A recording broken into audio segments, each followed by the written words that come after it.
इस बीच आप लोग भी अपने अपने सवाल तैयार कर लें। ये ध्यान रखेंगे कि मैं यहाँ से सवाल लूंगा, आप लोगों को अपना हाथ ऊपर करना है, अपना नाम बताना है और अधिकतम 3 वाक्यों में अपना सवाल पूरा करना है। कई लोग सवाल की जगह भाषण देने लगते हैं, उससे आज बचना है। जी मुफ्ती साहब, पहला सवाल आपका, 16 मिनट है, हम दोनों लोगों के सवाल लेंगे। जी जी बहुत शुक्रिया। आपकी जो अभी बात हुई बहुत अहम थी, मैं इसको चाहूँगा कि आगे डिस्कस करूँ, लेकिन चूँकि अभी ये वो सेगमेंट है क्रॉस एग्जामिनेशन, तो सबसे पहला सवाल आपसे ये है कि जो मैं इतनी देर से कॉन्टिंजेंसी आर्ग्यूमेंट आपको बता रहा था, ये अकल से ही बता रहा था हजरत, आप ये बताएं कि आप इन्फिनिट रिग्रेस ऑफ कॉजेस को पॉसिबल मानते हैं या नेसेसरी बीइंग के एग्जिस्टेंस को सही समझते हैं, क्योंकि 2 ही ऑप्शन हो सकता है, आप ये बताएं। देखिए, आपको मैं ईमानदारी से बात करूं, एक तो मैं कॉन्टिजेंसी वर्ड ठीक से समझता नहीं, और इस वक्त भी जो आपने अंग्रेजी के अल्फाज इस्तेमाल किए वो ज़रा थोड़े से मुझे डिफ़िकल्ट और कॉम्प्लिकेटेड लगे, तो आप ज़रा सिंपल ज़बान में सवाल कर सकते हैं। बिल्कुल कर सकता हूँ जी।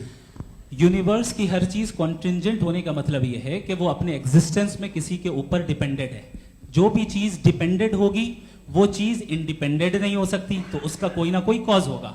तो अब आप क्या समझते हैं कि ये इन्फिनिट रिग्रेस है, यानी कॉज पर कॉज, कॉज पर कॉज, कॉज पर कॉज, और कभी कोई यानी ये एंडलेसली चलता रहा? क्योंकि अगर ऐसा होगा तो हम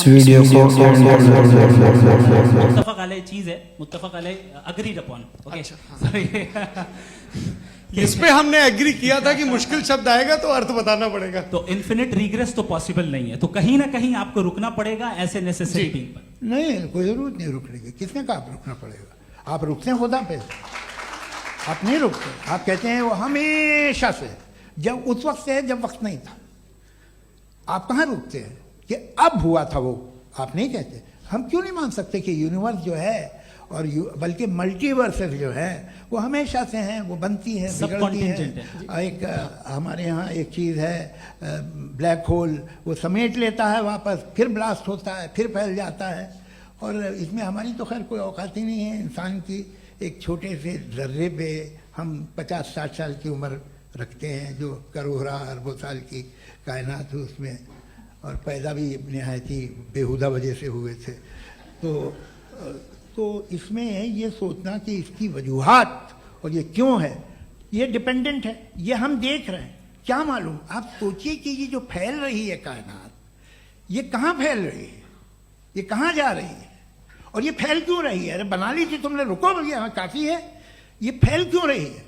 ये और कौन सी कायनात जिसे मैं दूरबीन से देखता हूँ तो 2 बिलियन लाइट ईयर पे है, उससे मेरा कोई वास्ता ही नहीं है। 2 बिलियन ईयर यानी अगर मैं 80,000 माइल्स पर सेकेंड से चलूं तो 20 करोड़ साल में वहां पहुंच जाऊंगा। इसकी जरूरत क्या थी? ये दुनिया, ये कायनात तो इंसान अशरफुल मखलूकात के लिए बनाई गई ना। तो ये सब ये टर्म समझ में नहीं आया, इसमें कोई खास समझने वाली बात थी भी नहीं।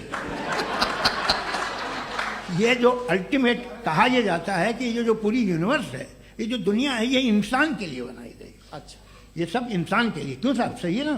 बिल्कुल, लेकिन इसका ये मतलब नहीं कि किसी चीज के पीछे रीजन आपको नहीं पता तो रीजन नहीं है, इसे कहते हैं नहीं, मुझे नहीं पता, लेकिन मेरी जिम्मेदारी नहीं है। वो बिल्कुल सही कहा था उसने, बर्टन रसल ने। आपने उसे मजाक में टाल दिया कि भाई आप एक दावा कर रहे हैं, मैं क्यों कहूं कि ये गलत है दावा? आप प्रूफ कीजिए, मेरे पे जिम्मेदारी ही नहीं है, मैंने थोड़ी कहा है।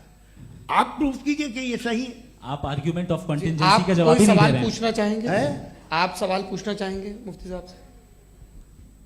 क्योंकि ये क्रॉस एग्जामिनेशन का दौर है। आप जैसे पहले बोल रहे थे फेथ को लेके कुछ, मैं ये पूछना चाहूँगा कि खुदा ने जो भी रेवल्यूशन किए हैं, एक मज़हब के नहीं, बहुत से मज़हबों में किए हैं, अलग अलग रेवल्यूशन है।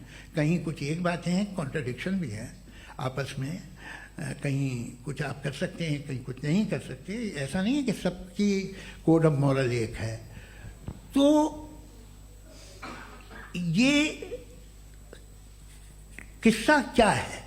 अब आप ये देखिए कि मुझे कभी कभी लगता है कि ये जो फुटबॉल फाइनल होता है, लाखों लोग होते हैं, फिर वो टीवी कवर कर करोड़ों लोग, अगर उसमें खुदा की एक बूमिंग आवाज़ आ जाती, मैं गॉड हूँ, तो सारे लोग अभी सुन लेते और टीवी पे भी सुन लेते, किस्सा खत्म होता। ये इतनी राजदारी क्या है कि तुम सामने कुछ तो सबूत दे दो हमें सॉलिड। ये कह साहब ये यूनिवर्स कैसे बनी, इससे मसला क्या हल होगा? मैं पूछूंगा आपसे खुदा कैसे बना, क्यों नहीं पूछूंगा कैसे बना? बल्कि वो तो कायनात से कहीं ज़्यादा इंटेलिजेंट है, कायनात से कहीं ज़्यादा कॉम्प्लेक्स। जी वो हमेशा से है, आप कहेंगे मैं मान लूँगा। अच्छा दोयम वो कादिर मुतलक, यानी कादिर मुतलक का मतलब ओमनीपोटेंट, वो जो चाहे कर सकता है। आपको नौकरी दिलवा सकता है, आपकी अच्छी जगह शादी करवा सकता है, आपके पड़ोसी का मुकदमा हरवा सकता है, आपको जिता सकता है, सब काम करता है। थोड़ा सा माइक क्लोज जी। वो इस दुनिया को चला कैसे रहा है, ये दुनिया कैसे चल रही है, आपको इस पर हैरत नहीं होती? या क़यामत के बाद कभी एक जस्टिस होगा, जब ये बच्चा मर चुका होगा जिसकी धज्जियाँ उड़ गई बम से, इसको इंसाफ मिलेगा तब। अच्छा अब जवाब दूं? हाँ जी जी। मैं वही इसीलिए आप ही की तरफ। सबसे पहले आपने रेवलेशन और स्क्रिप्चर्स की बात की, इस पे मैं बात कर सकता हूं लेकिन आज नहीं करूंगा चूंकि वक्त कम है, कभी और इस पे डिस्कस करेंगे। मैं तैयार हूं उस पे भी बात करने के लिए। ये क्योंकि अभी हमारा से topic- राउंड 2 की भूमिका तय हो रही है। डज गॉड एग्जिस्ट राउंड 2 जी। चूंकि आज गॉड के एग्जिस्टेंस पे बात है तो मैं उसी के रिलेटेड जो है आपके सवालात को एंटरटेन भी करूंगा और मैं भी पूछूंगा। आपने कहा कि आपने साबित ही नहीं किया, जबकि आर्ग्यूमेंट ऑफ कॉन्टिजेंसी बुनियादी आर्ग्यूमेंट है। आप मुझे कॉन्टिजेंसी का मतलब बताइए, आपका मतलब क्या कॉन्टिजेंसी? कॉन्टिजेंसी का मतलब यह हुआ कि हर वो वजूद जो किसी भी चीज का पाबंद है, हर वो वजूद या हर वो चीज जो अपने एग्जिस्टेंस में किसी भी चीज के पाबंद है और उससे बाउंड है, उसको उसकी जरूरत है, उस पर डिपेंड करती है, तो जाहिर सी बात है कि उसका कोई ना कोई कॉज होता है। ये तो अक्ल की बात है, ये आप रीजनिंग की बात करते हैं, मैं वही कर रहा हूं। दूसरी चीज आपने ये बात कही कि इतने बिलियन लाइट ईयर्स दूर है, उसका मेरा क्या लेना देना। फिर मेरे ख्याल से आपको ये नहीं कहना चाहिए I think therefore I am an atheist. आपको सोचना चाहिए, सिर्फ आप एक लिमिटेड दायरे में रहकर नहीं सोचें बल्कि बाहर निकलकर सोचें। आपने तीसरा सवाल किया, आपने सर, 2-3 सवाल एक साथ किए। ऐसी बातें ना कीजिए, कुत्तों को इतराज हो जाएगा आप पे कि आप कुछ भी सोचिए, ये इजाजत आपको है नहीं, मुझे है।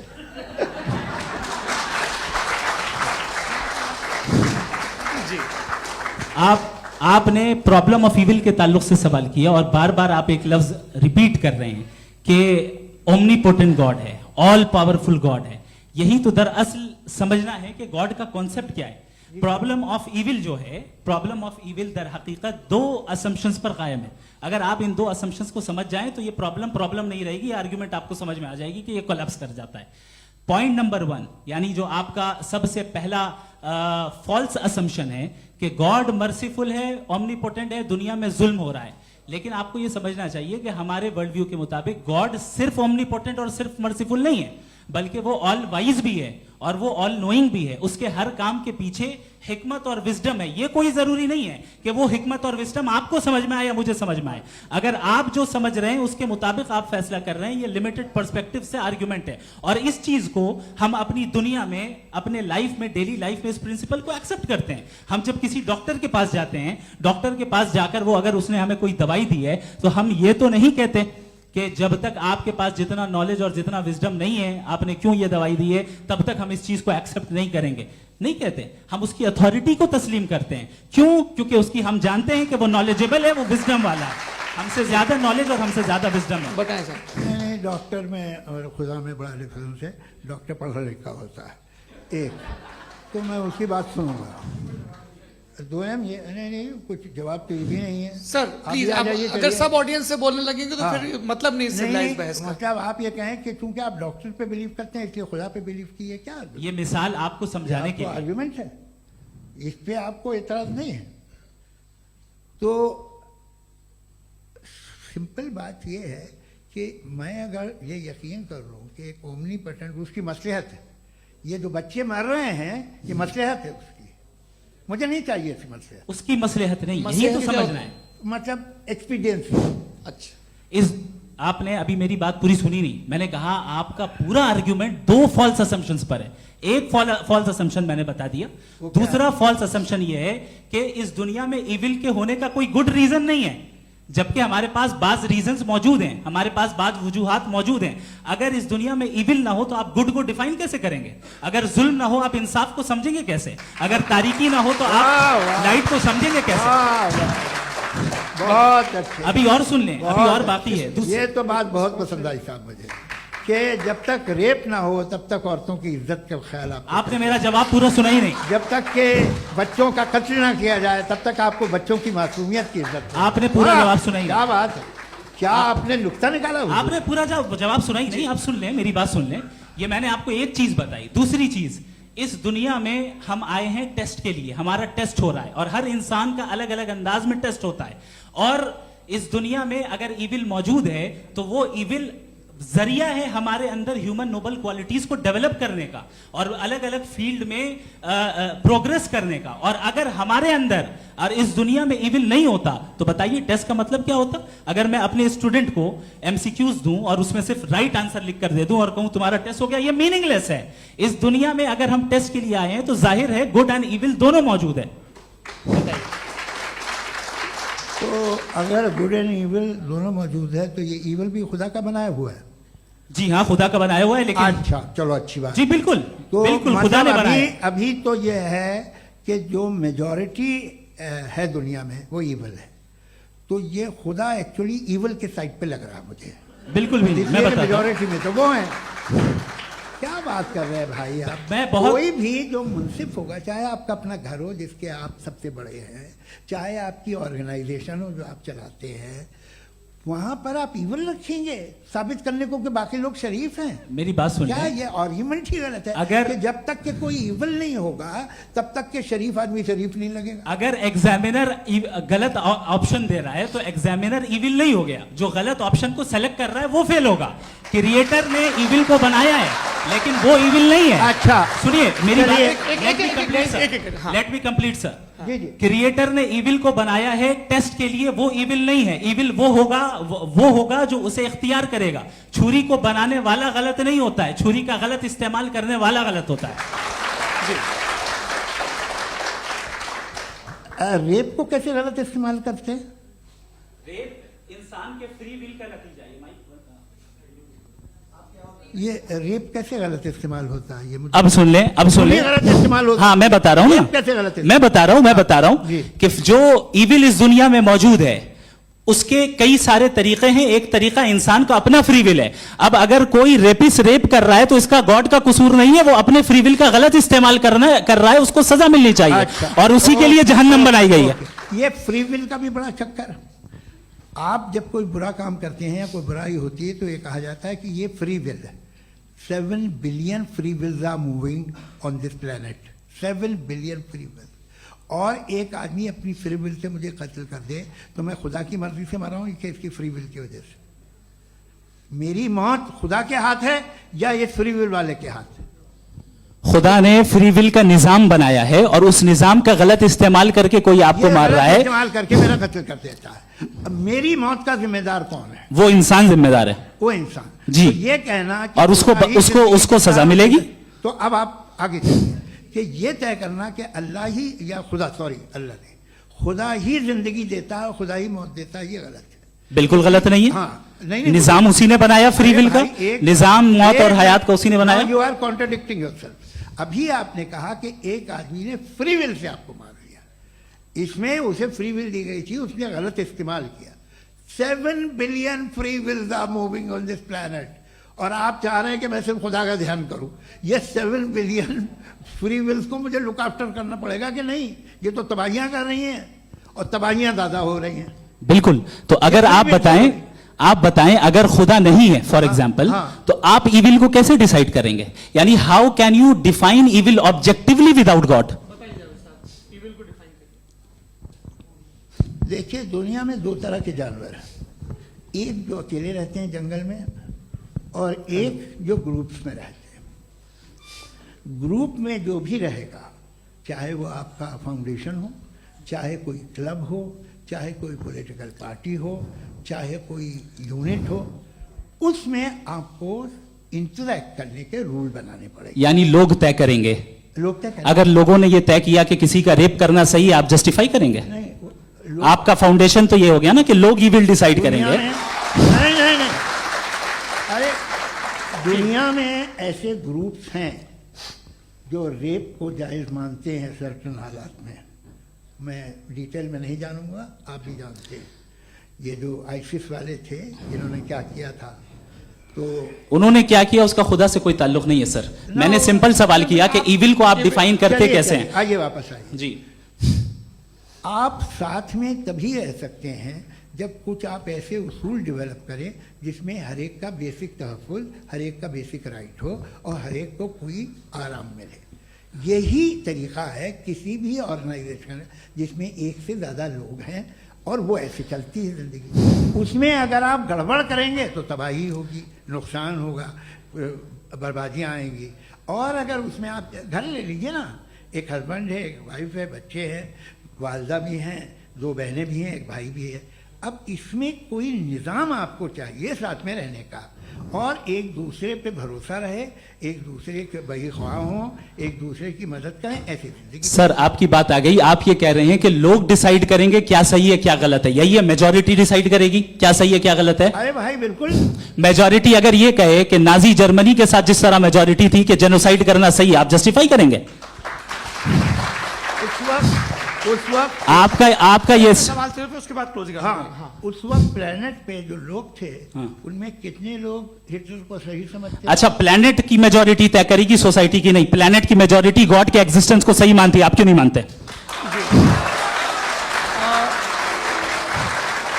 ये हेलो ये क्रॉस क्वेश्चन का राउंड यहाँ पर समाप्त होता है। और ये बड़ा अच्छा है कि इस तरह से फ्रेगमेंट कर दिया गया है ताकि जो मरकरी ऊपर जा रहा है नीचे जवाब दे दूं जी। प्लेनेट की ज्यादातर मेजॉरिटी कुछ दूसरे मजहबों के खुदा को मानती है।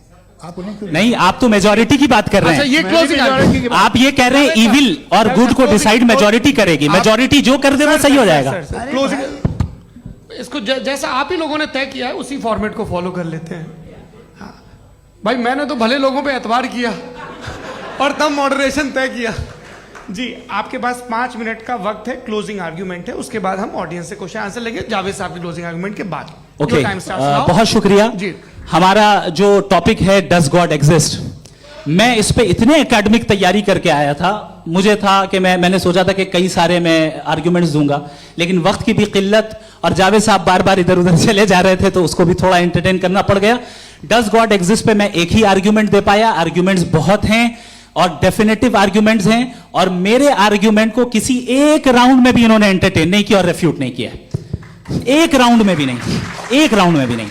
और ना ही अभी आपका क्लोजिंग आर्ग्यूमेंट आएगा, नहीं, वो बता देना। Argument of contingency sir. अरे मैं आपसे कई बार कह चुका हूं कंटीजेंसी का मतलब अब मैं कैसे समझाऊं आपको? आपस में हाँ, आप और कितने आसानी से समझाऊं मैं, मुझे तो नहीं समझ में आ रहा है। आप अपनी आर्ग्यूमेंट ऑफ कंटीजेंसी उर्दू में बोल सकते हैं। हाँ, आप अपनी बात पूरी कर ले जी, आखिरी 4 मिनट। दूसरी चीज, just a minute please ma'am, can I talk? दूसरी चीज ये है कि आपने एक तो इसका जवाब नहीं दिया, दूसरा आपने गॉड के ना होने पर कोई डेफिनेटिव आर्ग्यूमेंट नहीं दिया, सिर्फ मजहब पे बात कर रहे हैं आप। मजहब तो आज हमारा टॉपिक ही नहीं था। आज तो हमारा टॉपिक हो, आप मजहब से ले लेकर आईएस तक चले गए। भाई हमारा क्या ताल्लुक है उससे? We condemn them. और उसका गॉड से क्या ताल्लुक है? अगर कोई गलत काम कर रहा है, किसी ने किसी को कत्ल किया, किसी ने किसी का रेप किया, उसको सजा मिलनी चाहिए। और आपके पास कोई भी rational strong foundation of morality नहीं है। आपने कहा कि मेजॉरिटी तय करेगी सोसाइटी की, वो सही होगा। मैंने कहा हिटलर को फिर आप सही कहेंगे, नहीं, प्लैनेट की सोसाइटी की मेजॉरिटी तय करेगी। तो प्लैनेट की मेजॉरिटी गॉड के एग्जिस्टेंस को मानती है, आप कह रहे हैं ये रिलीजियस है। तो यानी आपके पास कोई स्ट्रॉन्ग फाउंडेशन नहीं है ऑब्जेक्टिव मोरालिटी का। ऑब्जेक्टिव मोरालिटी का अगर कोई फाउंडेशन है तो वो सिर्फ गॉड है, गॉड है, गॉड है। Thank you.